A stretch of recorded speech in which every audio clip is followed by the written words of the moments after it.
Bueno, vamos a empezar diciendo que las encuestas de opinión pública política son un instrumento científico para medir las tendencias electorales que se presentan en una sociedad, ¿verdad? Y que duran 2, 3, 4 meses, y este instrumento sirve para ir viendo cómo se va moviendo las opiniones del electorado y qué tanta influencia pueden tener las campañas electorales en este movimiento, más los antecedentes y las cosas que están pasando en un contexto socioeconómico y político. Tal como acaba de señalar el maestro Berumen, en el contexto, en México, en este ambiente electoral, han estado pasando muchas cosas, y esas cosas que pasaron justamente están captadas, los efectos sobre la posición de la población respecto a sus preferencias electorales, ¿verdad?, están captadas en esta encuesta. Vamos a decir una cosa muy importante. Desde que se empezaron a hacer encuestas en México, tiene una historia reciente, no es una historia larga. Apenas en 1997, ¿verdad?, se inauguró el IFE actual para darle certeza y certidumbre a la aritmética política electoral, ¿verdad? Con Goldenberg inauguró la credencial de elector y todo esto, ¿verdad? Y fue pasando el tiempo, y al correr del tiempo se presenta una elección presidencial sumamente importante en México. Es un punto de ruptura en los procesos electorales en México, que fue en el año 2000, con la elección de Fox, del Partido de Acción Nacional, ¿verdad?, que inauguró un cambio que se dio en llamar la transición democrática en México. Y eso realmente alentó mucho a la población, nos alentó mucho a todos, que se inaugurara finalmente un proceso democrático con cierta certidumbre, ¿verdad? Para hacer referencia a las encuestas electorales, voy a decir que en el año 2000 las encuestas electorales, ¿verdad?, efectivamente había 2 o 3 encuestas muy disonantes, con resultados que eran muy divergentes de la mayoría de las encuestas. Y las encuestas, había una multitud como de 15 casas encuestadoras, ¿verdad?, y estas encuestas aparentemente se dividieron en 2 grandes grupos, pero lo importante es que las diferencias entre estos 2 grandes grupos de encuestadores no eran tan grandes, ¿verdad? No eran tan grandes. Y así se fueron moviendo las gráficas. La Bastida a veces subía un poquito, a veces bajaba, Fox volvía a subir, y se fue midiendo todo esto, ¿verdad? Y llegamos al final de la elección, o sea, al momento ya de ir a las urnas, llegamos con cierta certidumbre, cierto humor de que era muy probable que Fox iba a ganar, ¿verdad? Efectivamente. Y esto le dijo a la población, ¿verdad?, que las encuestas que se habían hecho, ¿verdad?, previamente, muchas de ellas habían pronosticado ese resultado. Esto le dio un prestigio a las casas encuestadoras muy grande, ¿verdad? Pasa el tiempo y viene el 2006, una elección presidencial muy controvertida, pero también, ¿verdad?, se bifurcan las encuestas, unas muy favorables a Calderón y otras muy favorables a Andrés Manuel López Obrador. Incluso eran más las casas encuestadoras que le daban el triunfo durante mucho tiempo, en tiempos electorales, le daban el triunfo a López Obrador. Y voy a mencionar dos, bueno, no voy a decir el nombre de las casas encuestadoras para no entrar en estimaciones.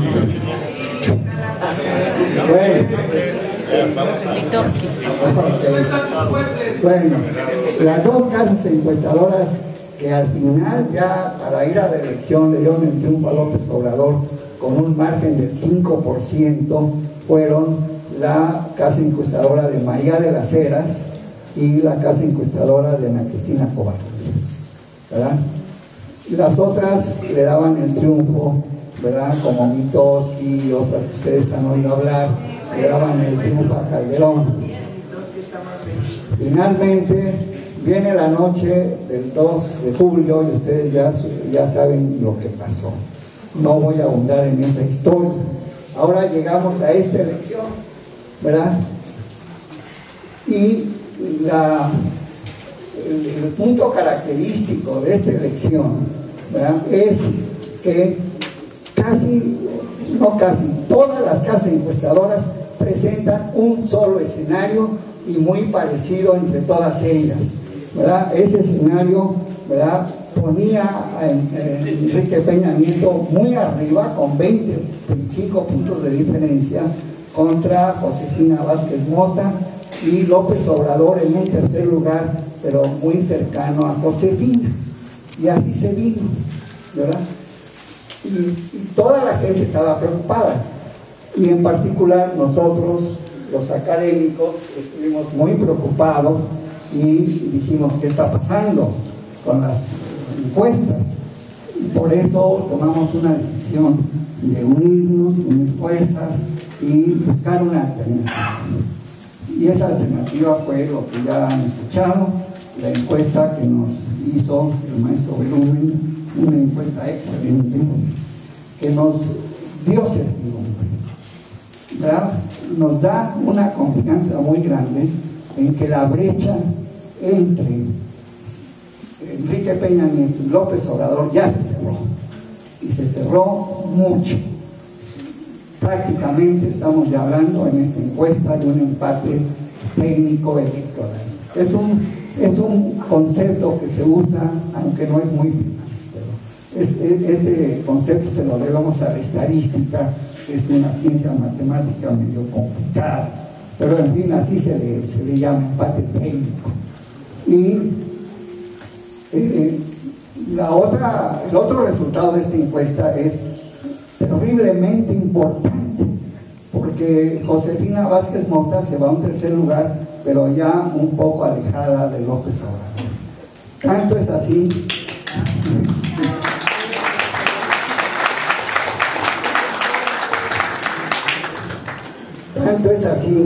que ya es un lenguaje común, una idea común de que la candidatura de Josefina está prácticamente derrumbada, ¿no? Y que la elección ya está definida para una competencia muy cerrada entre Enrique Peña Nieto y Andrés Manuel López Obrador. Ese es el resultado. Y vamos a la mesa. Sí. Bueno, eso ya con esa introducción que di se justifica de manera suficiente el por qué tuvimos la inquietud de realizar esta encuesta. Ahí tenemos una lámina, ¿verdad? Como les mencionó el maestro Berumen, ¿verdad? Pusimos la urna y las personas que contestaron la encuesta votaron, ¿verdad? Y nosotros, la encuestadora sabía, después de abandonar el hogar, pues sabía por quién habían votado, porque había un folio en el cuestionario. Y eso nos permitió elaborar, ¿verdad? Esta lámina que ustedes tienen ahí es sumamente importante. Si la persona había optado por la elección de Enrique Peña Nieto, le preguntamos que con quién nos iría mejor a mí y a mi familia y para Enrique Peña Nieto era un 29%, para López Obrador 28%. Vean ustedes cómo está cerrada la brecha, y los que no tenían un voto definido eran casi un 30%. Este renglón que nos permite conjeturar que es muy probable que ese 30% que no está definido, quizá la mitad o un poco más se vaya a López Obrador y el otro a Enrique Peña Nieto. Siguiente renglón es con que mejor le iría a mi barrio y a mi pueblo. Pues aquí ya se ve una diferencia a favor de López Obrador, porque la gente tiene muy claro que el que tiene la política social más comprometida en México en esta competencia electoral es López Obrador, y es un 23% frente a 18%, y ustedes ven, sin voto definido, 16%. Ahí sí ya la probabilidad va a ser muy alta de que ese 16% se vaya a López Obrador, aunque no en su totalidad, pero en una proporción muy importante. Luego sigue la siguiente: el que ayudaría de verdad a los pobres y a todos los que necesitan ayuda. También se ve muy claro que la población tiene muy claro que la opción del proyecto de López Obrador, ¿verdad?, favorece, ¿verdad?, a los pobres, y ese 17% de indefinidos va a engrosar los votos de López Obrador, ¿verdad?, porque ha hecho muy bien su trabajo. Y aquí el 13% de Peña Nieto contra 9% de López Obrador es que está muy reciente la propaganda televisiva de que Peña Nieto ha hecho puentes y carreteras y todo, y que lo hace muy bien. Aquí viene un renglón muy importante: su partido siempre nos regala cosas. Y claro, ahí gana Peña Nieto, porque es el que anda regalando, y todo lo que mencionamos de la coacción del voto, ¿verdad? Y finalmente, el más honrado, la gente tiene muy clara que el más honrado es Andrés Manuel López Obrador.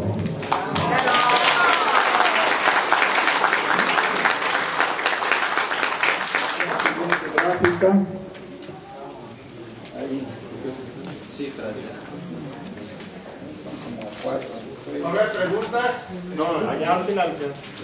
Sí. ¿Por qué medio se entera de las noticias?